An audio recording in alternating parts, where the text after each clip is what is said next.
तो अब हम शुरू करेंगे एक्टिविटी नंबर 1। एक्टिविटी नंबर 1 में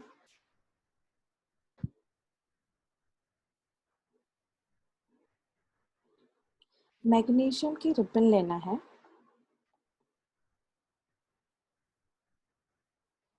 मैग्नीशियम की रिबन लेना है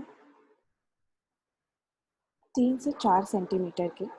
इस मैग्नीशियम रिबन को सैंड पेपर से अच्छे से रब करना है। इसलिए रब करना है क्योंकि मैग्नीशियम एटमॉस्फेयर में प्रेजेंट कार्बन डाइऑक्साइड से रिएक्ट होकर मैग्नीशियम कार्बोनेट का एक लेयर बना लेता है। जिस लेयर की वजह से मैग्नीशियम जो एयर में ऑक्सीजन प्रेजेंट है उसके साथ रिएक्ट नहीं कर पाता है। इसलिए हमें मैग्नीशियम रिबन को सैंड पेपर से पहले रब कर लेना है।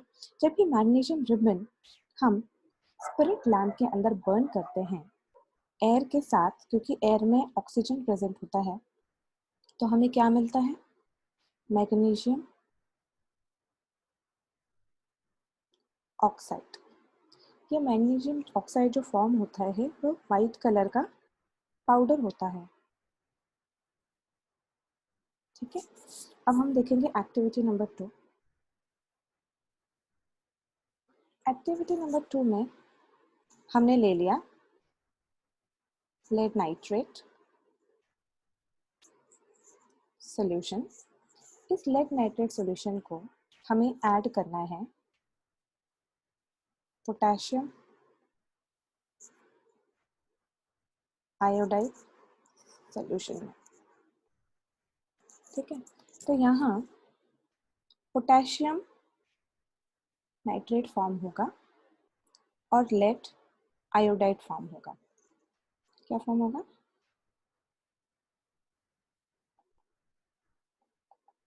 पोटेशियम नाइट्रेट और लेड आयोडाइड। तो ये जो लेड आयोडाइड फॉर्म होगा ये येलो कलर का प्रेसिपिटेट होगा। प्रेसिपिटेट का मतलब क्या है? एक सॉलिड जैसा सब्सटेंस फॉर्म होगा येलो कलर का, जो पोटेशियम नाइट्रेट के सॉल्यूशन में इनसॉल्युबल होगा, मतलब वो डिसॉल्व नहीं होगा, प्रेसिपिटेट की फॉर्म में ही रहेगा। अब हम तीसरा एक्टिविटी देखेंगे।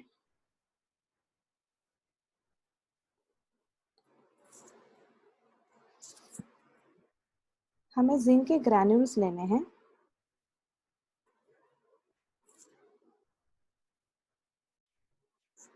और हमें उसमें HCl ऐड करना है, जो कॉन्सेंट्रेटेड HCl होता है। तो आप यहाँ पे ऑब्जर्व करेंगे कि जिंक क्लोराइड के साथ जाके फॉर्म होगा जिंक क्लोराइड, और यहाँ पे हाइड्रोजन गैस फॉर्म होगा। ठीक है, मैं ये सारे रिएक्शंस को अभी बैलेंस नहीं कर रही हूँ क्योंकि हम बैलेंसिंग बाद में आगे सीखेंगे। ठीक है, तो जब यहाँ पे हाइड्रोजन गैस फॉर्म होगा तो हम हमेशा उसको इंडिकेट करने के लिए ऊपर के एरो से इंडिकेशन देते हैं कि यहाँ पे गैस फॉर्म हुआ है। ठीक है, ये हाइड्रोजन गैस ही क्यों है ये हमें इसलिए समझ में आएगा कि जब आप ये जिंक ग्रैन्यूल्स एक कोनिकल फ्लास्क में लेंगे और उसमें HCl ऐड करेंगे तो उस कोनिकल फ्लास्क में हमें एक ट्यूब डालनी है। वो ट्यूब का जो अगला यहाँ का पार्ट होगा, मतलब जो फर्स्ट पार्ट होगा, डिप वाला पार्ट नहीं, जो दूसरा पार्ट होगा वो हमें एक टेस्ट ट्यूब में पानी लेके उसमें डिप करना है। तो जब हाइड्रोजन गैस इसमें से पास होगा तो पानी के अंदर बबल्स बनेंगे। वो बबल्स जब पॉपअप की आवाज़ करेंगे तो हमें पता चलेगा कि ये हाइड्रोजन गैस ही है। ये जो 3 एक्टिविटी मैंने आपको सिखाई है, एक्टिविटी नंबर 1, 2 और 3, इन तीनों एक्टिविटीज में केमिकल रिएक्शन हो रहा है। ठीक है, तो ये केमिकल रिएक्शन हो रहा है ये हम इन 4 चीजों से समझेंगे। तो सबसे पहला है चेंज इन स्टेट, दूसरा है चेंज इन कलर, तीसरा है इवोल्यूशन ऑफ गैस, और चौथा है चेंज इन टेम्परेचर। अगर हम पहला एग्जाम्पल लें, चेंज इन स्टेट, तो जैसे हम दूसरे एग्जाम्पल में देखेंगे कि यहाँ पे लेड नाइट्रेट सोल्यूशन फॉर्म में है, पोटेशियम आयोडाइड सोल्यूशन फॉर्म में है, लेकिन हमें यहाँ पे येलो कलर का जो प्रेसिपिटेट मिला है वो सॉलिड फॉर्म में है। तो यहाँ हमें क्या दिख रहा है? Change in state. अब चेंज इन कलर देख लीजिए। चेंज इन कलर का एग्जांपल कैसे लेंगे? जो प्रेसिपिटेट यहाँ पे फॉर्म हुआ है वो येलो कलर का फॉर्म हुआ है, तो यहाँ से हमें क्या दिख रहा है कि रिएक्शन में चेंज इन कलर है, इसका मतलब है यहाँ पे रिएक्शन हो चुका है। अब इवोल्यूशन ऑफ गैस, अब हम देखेंगे यहाँ थर्ड एक्टिविटी में, तो यहाँ हाइड्रोजन गैस फॉर्म हुआ है, इसका मतलब है यहाँ पे भी केमिकल रिएक्शन कंप्लीट हो गया है। एंड चेंज इन टेम्परेचर, यहाँ जब हमने HCl ऐड किया है तो ये जो सोल्यूशन यहाँ पे होगा वो थोड़ा सा गर्म होगा, तो यहाँ पे टेम्परेचर चेंज हो रहा है। इससे भी हमें क्या पता चल रहा है कि यहाँ पे केमिकल रिएक्शन कंप्लीट हो गया है। अब ये 3 एक्टिविटी से आपको काफ़ी अच्छे से समझ में आ गया होगा कि केमिकल रिएक्शन क्या होता है। तो अब हम आगे पढ़ेंगे केमिकल इक्वेशन, जो मैंने आपको स्टार्टिंग में ही बताया था। जब हमने चैप्टर शुरू किया था तो मैंने आपको चैप्टर के नाम के वक्त ही बताया था कि इक्वेशन का मतलब इक्वल होता है। तो वो अब इक्वल मतलब एक समान, तो वो चीज़ अब हम यहाँ सीखेंगे। मैं ज़रा इसको इरेज करती हूँ।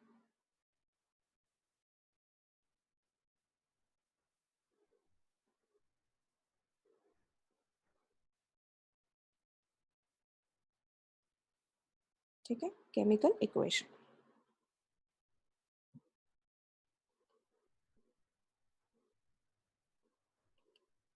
तो केमिकल इक्वेशन को समझने के लिए अगर हम एक्टिविटी नंबर 1 देखें, जहाँ पे हमने मैग्नीशियम का रिबन लिया था और हमने ऑक्सीजन के साथ रिएक्ट किया था, तो हमें मैग्नीशियम ऑक्साइड मिला था। अगर हम इन चीज़ों को ऐसे ही लिखते रहेंगे तो बड़े बड़े केमिकल रिएक्शन को ऐसे डिस्क्रिप्टिव फॉर्म में लिखने पे हमें समझ में नहीं आएगा, ये बहुत कॉम्प्लिकेटेड हो जाएगा। तो केमिकल इक्वेशन के फॉर्म में हमें ये लिखना पड़ेगा। तो हम कैसे लिखेंगे? पहले हम वर्ड फॉर्म में लिखेंगे। तो ये जो मैंने अभी लिखा है ये वर्ड फॉर्म में लिखा है, वर्ड इक्वेशन। ये मैंने वर्ड इक्वेशन के फॉर्म में लिखा है। जैसे ये O2 मैंने, अगर मैं ऑक्सीजन लिख दूँ यहाँ पे, तो देखिए मैंने एकदम वर्ड के फॉर्म में इक्वेशन लिख दिया है। तो यहाँ पे जो चीज़ रिएक्शन में पार्टिसिपेट कर रही है, जैसे मैग्नीशियम और ऑक्सीजन, तो इन दोनों को रिएक्टेंट बोला जाता है, रिएक्टेंट। और ये दोनों को रिएक्ट होके जो प्रोडक्ट फॉर्म होता है, जैसे यहाँ पे मैग्नीशियम ऑक्साइड है, इसे प्रोडक्ट बोलते हैं।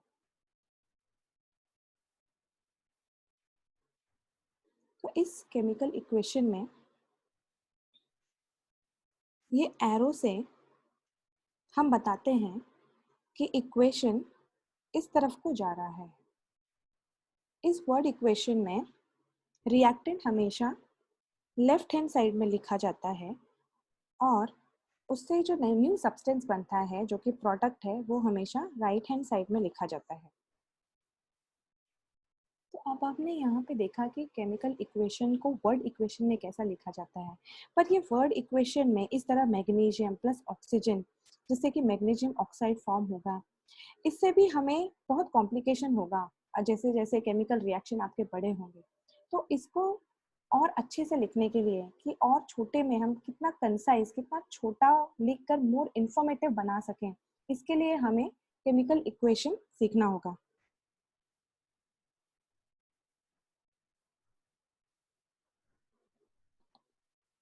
जिसमें मैग्नीशियम को हम Mg लिखेंगे क्योंकि इस एलिमेंट का सिंबल Mg है। तो ऐसे छोटे फॉर्म में लिखकर हम कितना इंफॉर्मेटिव उस इक्वेशन को बना सकते हैं, ये हम अब सीखेंगे। यहाँ अगर हम सेम इसी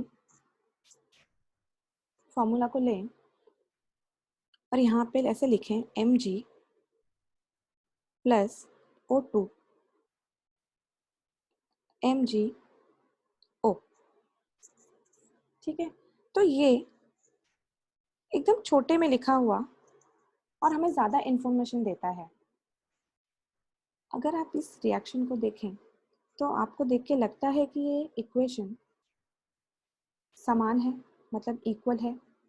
नहीं, कर लिए हम बैलेंस केमिकल इक्वेशन के लिए कुछ और एग्जांपल्स देखते हैं, जैसे कि जिंक को अगर H2SO4 से रिएक्ट किया तो हमें क्या मिलेगा, ZnSO4 प्लस H2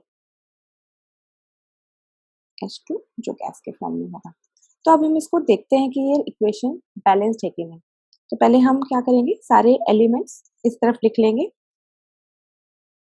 जैसे जिंक है यहाँ पे लेफ्ट हैंड साइड में, फिर हाइड्रोजन है, सल्फर है और ऑक्सीजन है। तो पहले हम यहाँ पे लेफ्ट हैंड साइड लिख लेंगे, यहाँ पे राइट हैंड साइड लिख लेंगे। अब हम काउंट करेंगे कि लेफ्ट हैंड साइड में जिंक, हाइड्रोजन, सल्फर, ऑक्सीजन कितने हैं और राइट हैंड साइड में जिंक, हाइड्रोजन, सल्फर और ऑक्सीजन कितने हैं।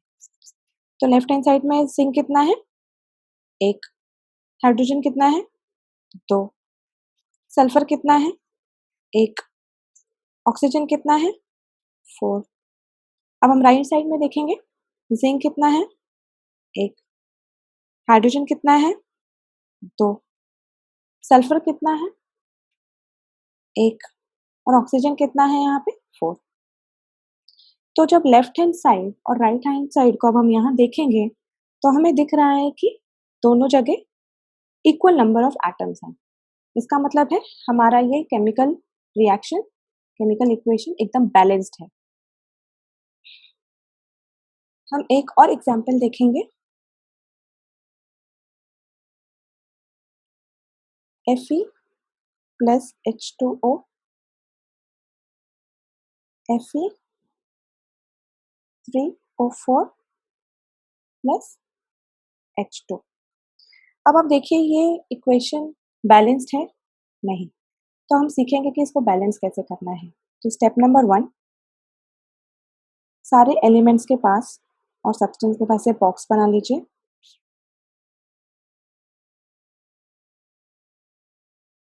अब हम इसकी काउंटिंग करेंगे। सबसे पहले हम देखेंगे कौन से एटम कितने प्रेजेंट है लेफ्ट हैंड साइड में और राइट हैंड साइड में। तो हम ये लिस्ट बना लेते हैं, Fe, hydrogen, oxygen,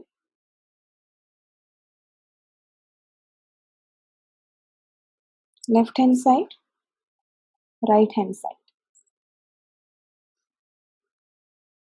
left hand side में कितना है, 1, हाइड्रोजन कितना है, 2, ऑक्सीजन कितना है, 1, राइट हैंड साइड में 3 आयन है, ऑक्सीजन है 4 और हाइड्रोजन है 2। तो अब हम इसको कंपेयर करेंगे लेफ्ट हैंड साइड में और राइट हैंड साइड में। क्या आपको लगता है कि ये बैलेंस्ड है? नहीं, ये बैलेंस्ड नहीं। तो हम इसे बैलेंस करेंगे। तो बैलेंसिंग करने के लिए सबसे पहले हमें देखना है कि जो कंपाउंड सबसे बड़ा है और उसमें जो एटम सबसे ज़्यादा प्रेजेंट है उसे हम सबसे पहले सिलेक्ट करेंगे। तो यहाँ देखेंगे आप, तो यहाँ पे Fe3O4 बड़ा कंपाउंड है और ऑक्सीजन इसमें 4 में प्रेजेंट है, तो हम इसे सबसे पहले सिलेक्ट करेंगे बैलेंसिंग करने के लिए। तो ऑक्सीजन को बैलेंस करने के लिए एटम्स ऑफ ऑक्सीजन यहाँ ले लिया, ये लेफ्ट हैंड साइड हो गया, ये राइट हैंड साइड हो गया। ठीक है, अब लेफ्ट हैंड साइड में कितना ऑक्सीजन है, 1, राइट हैंड साइड में कितना ऑक्सीजन है, 4। तो हम इसे कैसे बैलेंस करेंगे, लेफ्ट हैंड साइड में 1 इंटू 4 कर देंगे। ठीक है, मतलब यहाँ पे 4 आएगा, 4। ठीक है, ये जो फॉर्मूला है ये अभी भी पार्शियली बैलेंस्ड है, अभी तक पूरा बैलेंसिंग हुआ नहीं है। और हमें ये ध्यान देना है कि ये जो 4 हमने ऐड किया है यहाँ पे, वो हमें यहाँ नहीं ऐड करना है ऑक्सीजन के पास, हमें ये यहाँ ऐड करना है। ठीक है, तो अब नेक्स्ट इस पे जाएंगे बैलेंस करने के लिए। नेक्स्ट क्या है, तो नेक्स्ट हम सिलेक्ट करते हैं हाइड्रोजन। यहाँ लिख देते हैं एटम्स ऑफ हाइड्रोजन। तो अगर लेफ्ट हैंड साइड में आप देखेंगे तो यहाँ पे कितने हो गए हैं? 8 हाइड्रोजन हो गए हैं इन 4H2, ठीक है। और राइट हैंड साइड में कितना है? 2।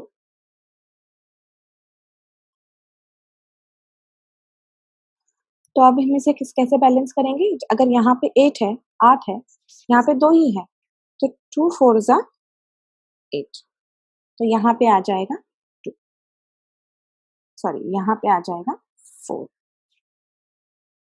4। अब नेक्स्ट जो लास्ट बचा है वो है I। तो atoms of Fe left hand side में देख लेते हैं, राइट हैंड साइड में देख लेते हैं। लेफ्ट हैंड साइड में सिर्फ एक ही है और राइट हैंड साइड में 3 है, तो लेफ्ट हैंड साइड में क्या हो जाएगा? 1 into 3, ठीक है। तो यहाँ पे आ जाएगा 3। तो हम ये पूरा इक्वेशन लिख लेंगे। मैं यहाँ पे लिख रही हूँ, जगह थोड़ा नहीं है। 3Fe plus 4H2O Fe3O4 plus 4H2। अब आप देखेंगे यहाँ पे ये इक्वेशन पूरा बैलेंस्ड हो गया है।